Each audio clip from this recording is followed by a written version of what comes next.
2050ல இன்னும் 24 வருஷத்துக்கு அப்புறம் 2050ல பூமி எப்படி இருக்கும், பூமியில எந்தெந்த மாதிரியான மாற்றங்கள் நடந்திருக்கும் அப்படிங்கிற ஒரு வீடியோ தான் இந்த வீடியோ.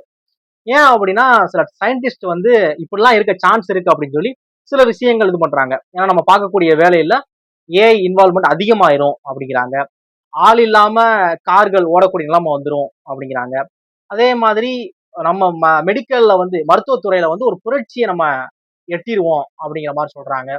நிறைய பேரோட ஆவரேஜ், அதாவது வாழ்நாள் சராசரி காலம் இருக்குல்ல, அது 100 வயசு வரைக்கும் கூட போக சான்ஸ் இருக்கு அப்படிங்கிற மாதிரி சில இன்ட்ரெஸ்டிங்கான விஷயங்களா சொல்றாங்க. இப்ப வரைக்கும் வாழ்நாள் சராசரி காலம் அப்படிங்கிறது வெறும் 60 வயசு தான். 100 வரைக்கும் இன்னும் ஃபியூச்சர்ல இருக்குமா அப்படிங்கிற மாதிரி பாக்குறப்ப இன்னும் நிறைய விஷயங்கள் சொல்றாங்க. அப்படி கொஞ்சம் இன்ட்ரெஸ்டிங்கான ஒரு 10 விஷயங்களை கேட்டகரைஸ் பண்ணி சொல்றேன். இந்த 10 விஷயங்கள் என்னென்ன அப்படிங்கிறத இந்த வீடியோல ரொம்ப கிளியரா எக்ஸ்பிளைன் பண்றேன். வீடியோவை ஃபுல்லா பாருங்க. வணக்கம், நான் ஆனந்த். ஃபர்ஸ்ட் பாத்தீங்க அப்படின்னா எல்லாவற்றிலும் ஏஐ. ஏன் அப்படின்னா இனி வரக்கூடிய காலங்கள்ல 2050லாம் பூமி எப்படி இருக்கும் அப்படின்னா விவசாயம், மருத்துவம், கல்வி, நிதித்துறை, நீதித்துறை, தொழிற்சாலை, இந்த மாதிரி எல்லா இடங்களையுமே ஏஐயோட இன்வால்வ்மெண்ட் வந்து ரொம்ப அதிகமா இருக்கும். அது பார்க்கக்கூடிய வேலை ரொம்ப அதிகமா இருக்கும் அப்படிங்கிறாங்க. இதோட வருகையினால ஏஐ ஆல்ரெடி இப்பவே ஏஐ வந்து நிறைய பேரோட வேலையை வந்து காலி பண்ணிக்கிட்டு இருக்கு, ஓகேவா? ஆனா இனி வரக்கூடிய காலங்கள்லயும் இதை இன்னும் அதிகரிக்கும். இது வந்து குறைய சான்ஸ்ல அதிகரிக்க சான்ஸ் இருக்கு அப்படிங்கிறப்ப நிறைய துறைகள் வந்து ஏஐனால கேன்சல் ஆயிரும். அந்த வேலைகள்லாம் பறி போயிடும், காணாம போயிடும். அதுக்கு பதிலா ஏஐனால புதுசா சில வேலைகள் உருவாகும் அப்படிங்கிற மாதிரி சொல்றாங்க. செகண்ட் ஒன் என்ன அப்படின்னா இ வீக்கிள். அதாவது இப்பவே நம்ம எல்லாருமே வந்து நம்மள நிறைய பேர் வந்து இ பைக், இ கார் அப்படிலாம் நிறைய பேர் வாங்க ஆரம்பிச்சு electric car, electric bikes use பண்ண ஆரம்பிச்சோம். இது அந்த 2050 அந்த டைம்லாம் போறப்ப பாத்தீங்க அப்படின்னா இது ரொம்ப அதிகமாயிரும் அப்படிங்கிறாங்க. அதாவது பெட்ரோல் டீசல்ல வந்து மதிப்பு எல்லாம் போயிடும். இப்பெல்லாம் நீ சப்பை ஆயிட்டடி அப்படிங்கிற மாதிரி பெட்ரோல் டீசல்லாம் பெருசா மதிப்பு இருக்காது அப்படிங்கிற மாதிரியும் இ வீக்கிள், ஹைட்ரஜன் ஹைட்ரஜன் ஹைட்ரஜனால இயங்கக்கூடிய வாகனங்களை பயன்படுத்துறது, அந்த மாதிரி புதிய வகை பேட்டரிகளை உருவாக்குறதுன்னு சொல்லி பெட்ரோல் டீசலை மட்டும் நம்ம மெஜாரிட்டியா நம்பியிருக்கோம்ல, அது இருக்காது, அதுல இருந்து நம்ம சேஞ்ச் ஆகி வேற ஒரு இடத்துக்கு போயிடுவோம் அப்படிங்கிற மாதிரி சொல்றாங்க. தேர்ட் என்ன அப்படின்னா அதாவது இப்பவே ஆள் இல்லா கார்கள் வர ஆரம்பிச்சிருச்சு. ஃபாரின்லாம் பாத்தீங்க அப்படின்னா டாக்ஸி, கேப் அப்படின்னு சொல்லப்படுற டாக்ஸில வந்து டிரைவரே கிடையாது. டிரைவர் இல்லாம நம்ம அதுல வந்து நம்ம புக் பண்றோம், இந்த லொகேஷன் டு அந்த லொகேஷன் புக் பண்றோம். அந்த கார் கரெக்டா அந்த இடத்துல வந்து கரெக்டா பார்க் ஆகுது சென்சார் மூலியமா. நம்ம ஏறி உட்காடுறோம், உட்கார்ந்த கொஞ்ச நேரத்துல நம்ம ஓடிபி டைப் பண்ணா சம்திங் அந்த கார் அப்படியே போகுது. அது குறிப்பிட்ட ஸ்பீட்ல கரெக்டா, அதாவது டிராபிக்ல கரெக்டா போகுது. அதுக்குன்னு சில பாத்து வச்சிருக்கு. இந்த பாத்து இது பண்ணி தான் போகணும். முன்னாடி இந்த அளவுல ஒரு வண்டி டிடெக்ட் பண்ணுது அப்படின்னா ஸ்லோ ஆயிருது, இல்ல ஸ்டாப் ஆயிருது அப்படின்னு சொல்லி நிறைய விஷயங்கள். டிரைவரே இல்ல, அதுவாவே ஸ்டேரிங்க கண்ட்ரோல் பண்ணி அதுவாவே போய் நம்மளை ஏத்திட்டு நம்மளை இறக்கி விட்டுருது. அந்த நிலைமைக்கு இப்ப ஃபாரின்ல வந்துருச்சு இப்பவே 2026 டைம்லயே. 2050லாம் இது இன்னும் அதிகமாயிரும். இது வந்து இன்னும் அதிகமாயிரும். ஏன் நம்ம வீட்டுல இருக்கக்கூடிய கார்கள்ல கூட ஆட்டோமேட்டிக் காரா தான் இருக்கும். நம்ம கார்ல ஏறி உட்காந்து நம்ம இங்க இருந்து ஒரு மதுரைக்கு போனோம், இல்ல சென்னைக்கு போகணும்னு சொல்லி மேப்ல போடுறோம் அப்படின்னு நம்ம பாட்டுக்கு தூங்கி எஞ்சி டிரைவர் என்ன பண்றா, டிரைவர் தூங்கிட்டு இருக்காரு, வண்டி அதோட போய்கிட்டு இருக்கு அப்படிங்கிற மாதிரியான ஒரு சிச்சுவேஷன் நம்ம மாறிடுவோம்.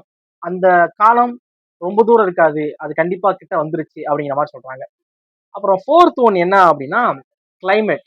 ஏன் அப்படின்னா கிளைமேட் சேஞ்ச் வந்து ஒரு பெரிய பிரச்சனையா நமக்கு அமைய வாய்ப்பு இருக்கு. ஏன் அப்படின்னா ஒரு சில நாடுகள்ல வந்து அதிகமான வெப்பநிலைக்கு போயிடும், கடல் மட்டம் உயர ஆரம்பிச்சிரும் அப்படிங்கிறாங்க. இந்த கடற்கரையோரமா இருக்கக்கூடிய நகரங்கள் இப்பயுமே நிறைய இடங்கள்ல பிரச்சனைகள் இருக்கு. ஏன்னா எப்போ என்ன ஆகும் தெரியல. அவங்க வந்து எப்பவுமே ஒரு திக் நிமிடத்துல தான் இருக்காங்க, அவங்களுக்கு அப்படி ஒரு பாதிப்பு இருக்கு. இது இன்னும் அதிகமாயிரும், இந்த பிரச்சனை நம்மளால ப்ரெடிக்ட் பண்ணவே முடியாது, ரொம்ப அது வந்து அதிகமாயிரும் அப்படிங்கிற மாதிரி சொல்றாங்க. ஃபிஃப்த் ஒன் என்ன அப்படின்னா சயின்டிஸ்டோட டார்கெட்.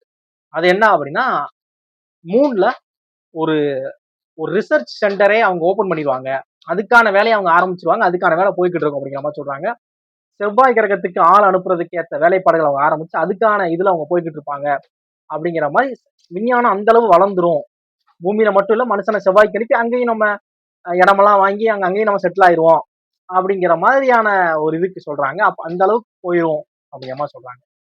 சிக்ஸ்த் ஒன் என்ன அப்படின்னா மருத்துவத்துறையில நம்ம ஒரு பெரிய புரட்சியே பண்ணிடுவோம் அப்படிங்கிறாங்க.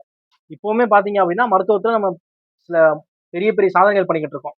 இப்பயும் சில சில நோய்களுக்கு வந்து கியூர் பண்ண முடியாத சில நோய்கள் இருக்குல்ல, அந்த மாதிரியான நோய்கள் வந்து ரொம்ப குறைஞ்சிரும் அதோட அளவு குறைஞ்சிரும் அப்படிங்கிறாங்க.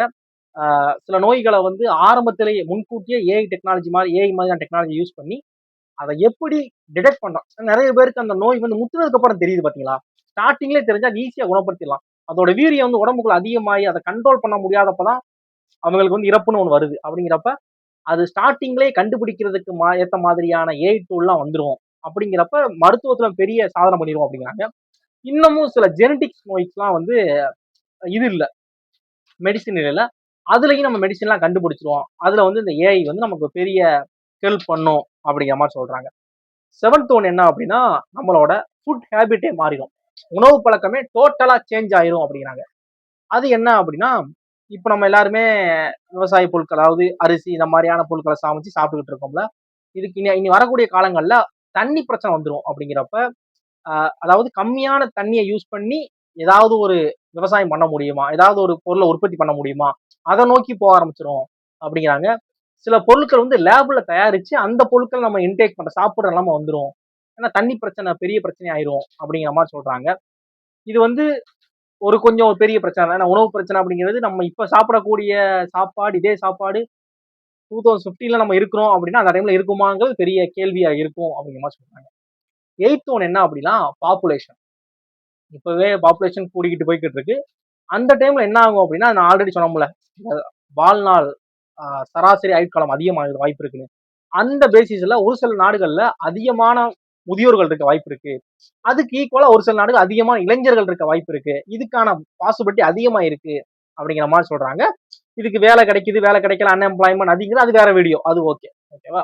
ஏன்னா இப்படி இருக்கிறதுக்கான வாய்ப்பு அதிகமா இருக்கு அப்படிங்கிற மாதிரி சொல்றாங்க. 9th ஒன் என்ன அப்படின்னா ஸ்மார்ட் சிட்டிஸ். அதாவது தெருவிளக்கு, ஸ்ட்ரீட் லைட்டு, ஸ்ட்ரீட் லைட்டு, அப்புறம் கழிவுநீர் மேலாண்மை, அப்புறம் இது எஜுகேஷன்ல, அப்புறம் வந்து ஒரு டிராபிக்ல, போக்குவரத்து, இப்படின்னு சொல்லி எல்லா இடத்துலயுமே ஏஐ வந்துரும். வந்துருங்கப்ப இந்த மாதிரியான விஷயங்கள் எல்லாத்தையுமே, இபி கரண்ட், இது எல்லாத்தையுமே ஏஐ மானிட்டர் பண்ண ஆரம்பிச்சிரும். இதுக்குன்னு ஒரு ஆளை மானிட்டர் பண்ண அவசியம் இல்லை. அதுவே இந்த ஸ்மார்ட் சிட்டிஸ் பிரச்சனைகள்லாம் அதுவே பார்த்து அதுவே நமக்கு தகவல் கொடுத்துரும். அந்த மாதிரியான ஒரு அட்வான்ஸ் டெக்னாலஜி நம்ம போயிடுவோம். ஏதாவது இடத்துல ஒரு ஃபால்ட், ஏதாவது பிரச்சனை அப்படின்னா ஒரு ஆள் வந்து சொல்லி அது இன்ஃபர்மேஷன் ஏஐயே இப்படி ஒரு பிரச்சனையை டிடெக்ட் பண்ணி அது பண்ண ஆரம்பிச்சிரும் அப்படிங்கிற மாதிரியான ஒரு அட்வான்ஸ் டெக்னாலஜிக்கு போயிடுவோம் அப்படிங்கிற மாதிரி சொல்றாங்க. 10th ஒன் என்ன அப்படின்னா, மனுஷங்க நம்மளோட வாழ்க்கை முறை வந்து டோட்டலா சேஞ்ச் ஆயிரும். முழுக்க முழுக்க ஏஐ நம்பி இருக்கிறதுக்கான வாய்ப்பு அதிகமா இருக்கு அப்படிங்கிற மாதிரி சொல்றாங்க. ஏன் அப்படின்னா இப்பவே நம்ம லாக்டவுனுக்கு அப்புறம் நிறைய பேருக்கு வந்து ஒர்க் ஃப்ரம் ஹோம் கல்ச்சர் வந்து ரொம்ப பிடிச்சிருச்சு. இப்பவே நிறைய பேர் சில ஷோஸ்லாம், டிபேட் ஷோலாம் பாக்குறப்ப அவங்க கேட்கறாங்க, ஒர்க் ஃப்ரம் ஹோம் உண்டா. ஹெச்ஆர் வந்து இன்டர்வியூல இவங்க சில டிமாண்ட்ஸ் வைக்கிறாங்க. உங்க இதுல ஒர்க் ஃப்ரம் ஹோம் உண்டா, எத்தனை நாள் கொடுப்பீங்க. ஏன்னா நான் ஒர்க் பண்ணணும், உங்களுக்கு தேவை ஒர்க் கம்ப்ளீட் ஆகணும். அது நான் ஆஃபீஸ்ல வந்தா முடியும்னு அவசியம் கிடையாதுல்ல. ஒர்க் நான் வீட்டுல இருந்து கூட முடிச்சிடுறேன். ஜஸ்ட் ஒரு லேப்டாப் நெட்வொர்க் கனெக்ஷன் இருந்தாலே என்னால பண்ண முடியும் ஆன்லைன்ல. நான் அப்படி பண்ணிடுறேன் அப்படிங்கிற மாதிரி ஐடியால அவங்க இருக்கிறாங்க. அப்படிங்கிறப்ப இந்த ஒர்க் ஃப்ரம் ஹோமுக்கு எல்லாருமே பழகிடுவோம். இந்த ஒர்க் ஃப்ரம் ஹோம் வந்து நமக்கு ஒரு புதுசா இருக்காது அப்படிங்கிற மாதிரி சொல்றாங்க. இது வந்து இப்ப கொஞ்சம் கொஞ்சம் சில இடங்கள் இப்பயும் ஐடி செக்டார்ஸ் மட்டும் தான் வந்திருக்கு. இன்னமும் அந்த ஒர்க் ஃப்ரம் ஹோம்ங்கிற கல்ச்சர் வந்து கவர்மெண்ட் செக்டார்ஸ்ல பெருசா இல்ல. கரெக்டா. இது இனிமே உள்ள வர சான்ஸ் இருந்தா ஆபீஸ்ங்கிற ஒன்னே நமக்கு இருக்காது. வீட்டுல இருந்து எல்லாரும் எல்லாமே ஒரு ஆன்லைன் ஸ்டோரா இருக்கும். ஆஃப்லைன்ல ஒரு ஸ்டோர், ஆஃப்லைன்ல ஒரு பில்டிங் அப்படிங்கிறது இருக்காது, பார்க்க முடியாது. அப்படிங்கிற மாதிரி வாய்ப்புகள் அதிகமா இருக்கு, இல்ல குறைஞ்சிரும் அப்படிங்கிற மாதிரி சொல்றாங்க. அப்புறம் இப்ப இருக்கக்கூடிய சில வேலைகள் வந்து கண்டிப்பா மறைஞ்சிரும். ஏஐ இன்வால்வ்மெண்ட்டுக்கு அப்புறம் மறையுது, உண்மை. அதுக்கு ஈக்குவலா ஏஐனால புதுசு புதுசா சில வேலைகள் உள்ள வந்துரும் அப்படிங்கிற மாதிரி சில வேலைகள் சொல்றாங்க. அது மாதிரி நம்மளோட உணவு முறையாகட்டும், நம்ம வந்து வீட்டுக்குள்ள நம்ம இப்ப இப்ப எப்படி ஒரு மெய்டை யூஸ் பண்றோம். வீட்டுல வேலைக்கார அக்கா, வேலைக்கார அண்ணனை யூஸ் பண்றோம்ல, வேலைக்கு ஆள் கூப்பிடுறோம்ல, அதெல்லாம் குறைஞ்சு ரோபோக்கள் வந்து சமையல் பண்ண ஆரம்பிச்சிரும். ரோபோக்கள் இப்பவே வீடை வந்து அந்த வெள்ளி செவ்வாய்க்கு வந்து கழுவுறது பாத்தீங்க அப்படின்னா ஒரு சின்ன ரோபோ மாதிரி இருக்கு. நம்ம அந்த வெயிட் பார்ப்போம் மிஷின், ரவுண்ட் மிஷின், அந்த மாதிரி மிஷினை வச்சுதான் எல்லாருமே இப்ப இது பண்ணிக்கிட்டு இருக்காங்க. அது மாதிரி சமையல் பண்றதுக்கு எல்லாத்துக்குமே ரோபோட் வர ஆரம்பிச்சிரும். அதுக்கான காலம் இன்னும் ரொம்பலாம் இல்ல, வந்துரும் அப்படிங்கிற மாதிரி சொல்றாங்க. இதெல்லாம் பாக்குறப்ப 2050 டைம்ல வாழ்ற ஜென்ரேஷன் வந்து இப்ப இருக்கக்கூடிய நம்ம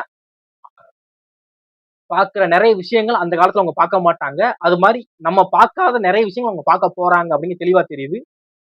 அந்த 2050ல நம்ம இருக்கிறோம் அப்படின்னா நம்ம வந்து நிறைய விஷயங்கள், அதாவது நமக்கு பயங்கர வசதியான விஷயங்கள் நடக்க போகுது. அதாவது டிரைவர் கூட கார்ல தூங்கிட்டு போகலாம், வண்டி சேஃபா போகும் அப்படிங்கிற மாதிரியான சில விஷயங்கள் நமக்கு நடக்க போகுது. அதே நேரத்துல எவ்வளவு வசதி நமக்கு இருக்கோ அதுக்கு ஈக்குவலா சில சவால்களும் நமக்கு இருக்க போகுது. தண்ணி பிரச்சனை, கடலோர நகரங்கள்ல பிரச்சனை, கிளைமேட் பிரச்சனை, இயற்கை நம்மளால கொஞ்சம் கூட இது பண்ண முடியாது. டோட்டலா வேற மாதிரி இருக்கும். ஃபுட் ஹேபிட் மாறிடும். மனுஷனோட டோட்டல் அவனோட இதே மாறிடும் அப்படிங்கிற மாதிரியான என்னதான் விஞ்ஞானத்துல இந்த மாதிரியான விஷயங்கள் நம்ம பெரிய சாதனை பண்ணாலும் இந்த மாதிரியான சில விஷயங்கள் மாறிடும். உணவு முறை மாறிடும். இந்த மாதிரியான சில விஷயங்கள் மாறிடும் அப்படிங்கிற மாதிரி சொல்றாங்க. இப்போ 2050ல இப்படி ஒரு விஷயம் நடக்கணும் ப்ரோ. நடந்தா எனக்கு ரொம்ப பிடிக்கும் அப்படின்னு நீங்க ஏதாவது நினைக்கிறீங்க அப்படின்னா அது என்ன அப்படிங்கிறத மறக்காம கமெண்ட் பண்ணுங்க. தெரிஞ்சுக்குவோமே அப்படி என்னதான் நடக்கும் அப்படிங்கிறது. ஏன்னா இதுல இப்ப நான் சொன்னதுல நிறைய விஷயங்கள் இப்பவே நடந்துகிட்டு இருக்கு. ஏன்னா நம்ம இந்தியாவில வரல. ஆனா ஃபாரின் கண்ட்ரீஸ்ல அதெல்லாம் வந்துகிட்டு இருக்கு. சில விஷயம் வந்துகிட்டு இருக்கு. இதுல நம்ம சொன்னதுலயே. அப்படிங்கிறப்ப இந்த இந்த ஒரு விஷயம் நமக்கு 2050ல வந்தா நல்லா இருக்கும் அப்படின்னு உங்களோட இமேஜினேஷன் என்ன அப்படிங்கிறதையும், இல்ல இப்ப 2050ல நம்ம இருக்கோம் அப்படின்னா என்னென்ன விஷயங்கள் இருக்கலாம் அப்படின்னு உங்க கமெண்ட மறக்காம ஷேர் பண்ணுங்க. தேங்க்ஸ் ஃபார் வாட்சிங்.